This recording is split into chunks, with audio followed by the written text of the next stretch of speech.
for tuning in to this week's episode of Open Mic with Mac. My name is Michaela Patton, and I am the founder of this podcast. This week's special guest is an old friend of mine. She is an actress that you may recognize from her work on Jessica Jones, Shades of Blue, Orange is the New Black, or Swiped to Death. It is with great pleasure I introduce Reema Sampat. Hi, how's it going? Good, how are you? Good. Thank you so much for joining me this evening. Thank you for the invite. Yes. Very So, romantic. yeah, I know, right? This is actually the first night shoot ever on Open Mic with Mac, so this is a special one. I know. Yeah. So since you're in New York City, I have to ask, did you stay in the city throughout quarantine? And what has this year looked like for you? Yeah, I did. I have a daughter, and I have 5 cats. Oh, wow. So, I know.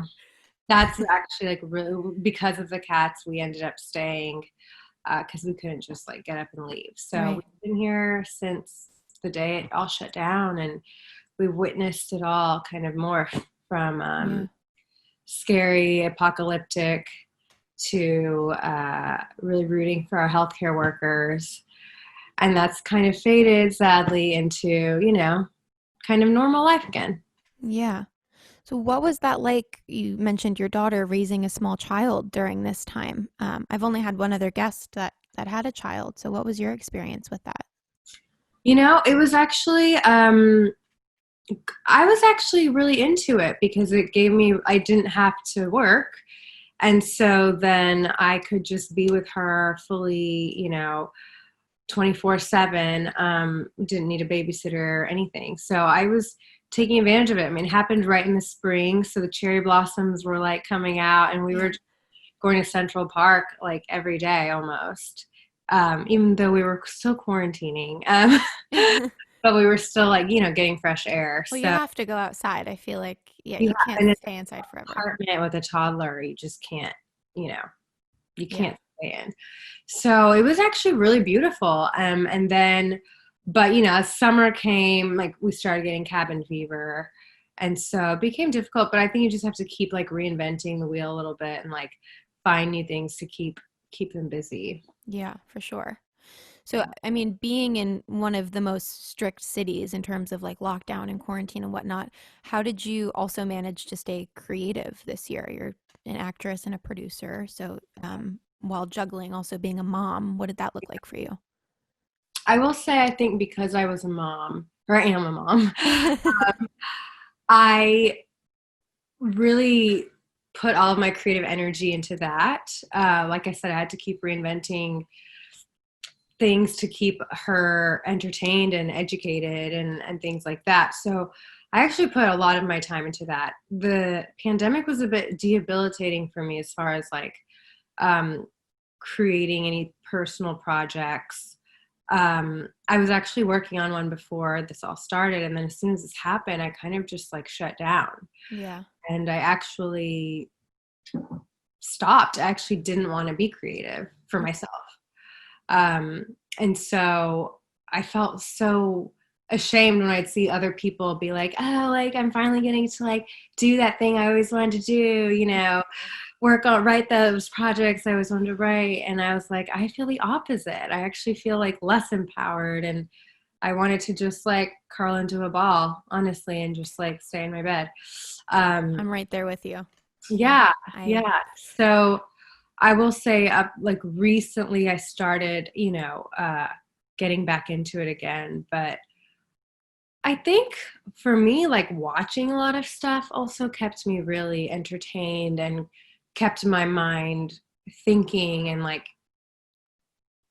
also I was like training myself as an actor watching those things, or as a producer. Yeah, I think that counts as being creative, studying different directors and producers and, actors, seeing actors work and stuff. That definitely plays a part. Who is this? Twist. He has a British accent. He went to Oxford. Hello. Hello, Michaela. I love him. Oh my gosh. So cute. He'll be in our podcast. Are you allowed to talk about what you were working on before COVID? You mentioned that project. It's a personal project. I'm still, developing it and something I was writing So, but it's still on hold. I will gladly talk to you about it once I kind of open the door to that again. Yeah. Okay. Well, I look forward to it. Yeah. In terms of staying positive, are there any tools or tricks that you maybe used to kind of just get through this year or keep a positive mindset? I think the unpredictability of the whole thing, I turned that anxiety into a positive, into, it's beautiful that like no one knows what's going to happen. So something I thought was kind of cool or not cool, but interesting about this whole thing is society as a whole, we're all kind of just on an even playing field now. Yeah. So whether you were super successful or not, you didn't know what was next in life. Yeah. We're all going through this for the first time ever, which is Totally. crazy. Yeah. So I think that like that is exciting because no one knows what's coming up. Yeah. And so I never thought about it like that. I like that. I like that a lot. So, what about for creatives that are watching, or maybe parents that are watching that are going through the same thing as you, or just maybe fellow New Yorkers? Do you have any advice for them now that we're nearing the end of the year, to kind of finish strong, or creatives that are, looking to move to New York or get into acting or producing? What do you have to say to them? I say come to New York if you want to come to New York. I mean, I think New York is the most resilient city and state in this country, and I think that we've proven that. I mean, we went through it first, and we came out strong, and we really stuck to this regimen that was laid out for us. And I think that it's a recipe for success. And I think that productions are gearing back up. And I think I read an article the other day that was saying, I think we're going to go back to what we had before the shutdown as far as the number of productions in the city. Yeah. So that's already, underway. And I think for the most part, even if productions like if someone tests positive or something for COVID, they shut down, but then they're like ready to come back, like as that clears, like they come back. So I think I'm already seeing a lot more auditions and things like that for myself personally. Yep. So I'm pretty optimistic that it's going to happen again really soon. Yeah, I think so as well. I from what I'm hearing from people that are working on set now is that, they're taking temperatures every like 3 to 5 hours, and they're really on top of it to try to catch, if anyone's positive, and they're doing the rapid testing, which I think is really great. Yeah. Hopefully, fingers crossed. No, I know. It's unpredictable. You never know. Yeah. So if you want to take the gamble, I would say do it. Come on over. So you would say New York is not dead, like we're seeing in many articles. I mean, listen, sometimes it does feel dead. And I mean, we've gone through a lot of ups and downs as far as I'm just over it. I'm over New York. I'm over all of this trash and whatever here.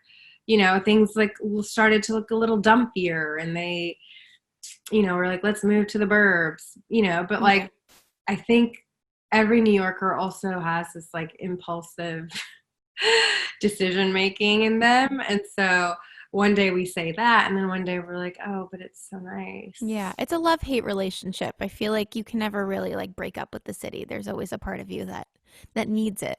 It's a strange, hard to explain, but yeah, when you live here, you get it. Yeah, it's like a codependent relationship. For sure.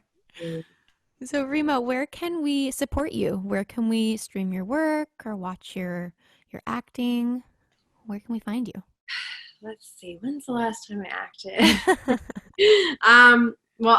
Most recently, I mean, honestly, the most recent last thing that I did was Orange Is the New Black, and that feels like 100 years ago, and it was. Which is epic. Yeah. Love that show.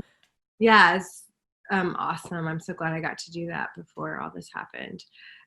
So that's on Netflix, and I have an indie coming up in the next couple of weeks. I'm going to go shoot in Connecticut that I'm excited about. Yeah. Yay. So And, there's a couple projects that are like brewing, but I can't really talk about them, but they're exciting too. And I think that once they do come out, I'm happy to share. Okay. Well, you guys keep an eye out. Your Instagram handle will be in the corner, one of these corners. So if you guys want to follow Reema, it's up there. So you can keep a lookout for future projects. Thank you. Yeah. So moving forward, the charity of the week that Reema would like to highlight is Save A Gato, which is cat in Spanish. Yeah. They are a nonprofit organization based in Puerto Rico, and their mission is to help the cats of Old San Juan. And while looking at their website, I found it very interesting that they are the only animal rescue in all of Puerto Rico that caters specifically to cats. So I'm going to pass the mic to you, Reema, to elaborate a little bit more about what they're doing and why you chose this charity. Yeah, thank you. I love this part of your podcast. So I actually lived in Puerto Rico for 5 years. That's where my husband's from. And so while I was down there, I wanted to volunteer at a cat shelter, and I came across this one in Old San Juan. And basically, when the Spaniards came and settled in Puerto Rico, they brought with them a bunch of cats to kill all the mice. And wow, that was the beginning, of the cat population there. And none of these cats ever got spayed or neutered, and it kind of was a thing that like perpetuated throughout history. Even to this day, the culture is not very much about spaying and neutering your pets, which is why there's a huge overpopulation of homeless animals there. And specifically in Old San Juan, there's still this colony of cats that originated from back when to now. And so Save A Gato's mission is really to trap these cats and spay and neuter them and get them adopted or release them back into the colony. And they actually have an ear clip. So you clip like a little piece of the ear while you get them spayed or neutered. So you know that this cat has been spayed or neutered if they're out in the wild. Actually, this little guy has one. I can show you. If you can see his. Do you see his little ear tip? Oh, he's like, what the heck is going on right now? Yeah. So that ear is like clipped, and then that ear is like pointy. Yeah. He was one. All my cats are from there. And so so that's a prime example of like a cat that's been fixed. And cats especially are really underrepresented there. And people treat cats not very nicely there. I think in general they favor dogs. So cats really need all the love and attention we can give them. Yeah, I was really surprised too to read about how bad the abandonment issue is with cats specifically there. Can you tell us a little bit about that and maybe why you think that is? It's bad. I mean, I think a huge part of it is people will see a street cat and maybe they'll feed it, and then the cat will have babies because they're just going to procreate, and they don't know what to do with all those babies, so they'll take them and they'll actually come and just dump them in Old San Juan. Oh, that's awful. They know this organization exists there, but we've had people take bags of kittens and throw them into the ocean. We've had them light them on fire. We've had them put them in dumpsters. So, it's just key to like spread awareness about spaying and neutering your pets. Like that would fix so much. Yeah, that makes me want to cry. That's awful to hear that. That's absolutely awful. So my next question was, are there any misconceptions maybe about this charity or this topic? That maybe cats or dogs are better than cats, or what this misconception of not loving cats equally? Well, for the most part, I get frustrated when people say that cats are just nasty and vicious and, not friendly. I don't understand. That can be further from the truth. I think a lot depends on how they're treated and how they're raised, but that's just like kids. So I think any animal. Yeah, any living, breathing thing. Some cats are feral and naturally wild and defensive. But for the most part, I mean, cats, look at this guy. I can literally just like rub his belly. He's just a mush. He loves you. Oh my gosh. That's what I want because, yeah, and I will say the cats of Puerto Rico are very special. They are cool cats, but cats are awesome. You just gotta to learn how they communicate, and you have to learn to communicate with them. Yeah. That's it. Now, if somebody was interested, so the link is in my Instagram bio. It'll be there until next Thursday. If somebody felt inclined to adopt, because that is one of the options through the website, what does that process look like? Because you said you have five. Yeah, well, so I worked there. I mean, I was a volunteer there, so I just took home a whole cage of kittens, and that was it. Amazing. For the normal people out there, so in Puerto Rico, these cats are available at PetSmart or Petco. And actually, we've been flying cats from San Juan to New York, New Jersey, all over the U.S. Who want to get adopted. Follow them on Instagram at Save A Gato, and they post constantly cats who are ready for adoption. And literally will fly cats anywhere. And we actually have some Save A Gato cats at PetSmart in New York, in Manhattan. So, I mean, these volunteers will do anything to find these guys a home. They don't care. That's awesome. Yeah. So again, if you guys want to check it out, the link is in my Instagram bio. I also saw too on the website, which I thought was really, really cool, that they are looking for people that live in the United States to connect them with no-kill shelters. So if you guys know of any no-kill shelters in your area, they want to talk with you. They want to connect with, that shelter. And again, they probably are looking to send them to the U.S. to ensure that, they're safe and they find a good home, which that's exactly it. It's been, we had one tourist who came down to Puerto Rico. She saw an ad for one of our cats when we had one eyeball. Oh. She wanted to meet this cat. She met him, fell in love, and she took him back to New Jersey with her. And I've been to her house and I visited him there. And with one eyeball, this cat would not have been treated well in Puerto Rico. I can tell you that. And he's a spoiled, rotten cat now, and it's so great. So, good. I'm glad. Awesome. So Reema, is there anything else about this charity or about yourself that you want viewers to know that we haven't already touched on? No, you're really thorough. Really good at these questions, Michaela. I'm very no, honestly, I feel good. I feel good about it. Okay, awesome. Well, thank you for joining me. And again, if you guys want to check it out, the link is in my bio. It's also their website's going to be in either corner. If you guys want to check it out, it's a really great opportunity to get involved. They are a nonprofit, so they do rely on donations. But if you find yourself in Puerto Rico, you can also volunteer. And as I've said before, I think volunteering is the best form of giving your time to these animals. Please just even go visit the shelter there. They love, having new faces come up and people just to play with the kittens and cats. So, and any donation does help. So if you're able to, please, that's great. Awesome. All right, Reema. Well, thank you so much. It was good catching up with you, and I hope you stay sane and healthy in New York, and hopefully we're out of this thing soon. Yeah. But if not, that's okay. Yeah, that's totally okay. Just wear your mask and sanitize. Yeah. 6 feet. Yep. Way of life. All right. Take care.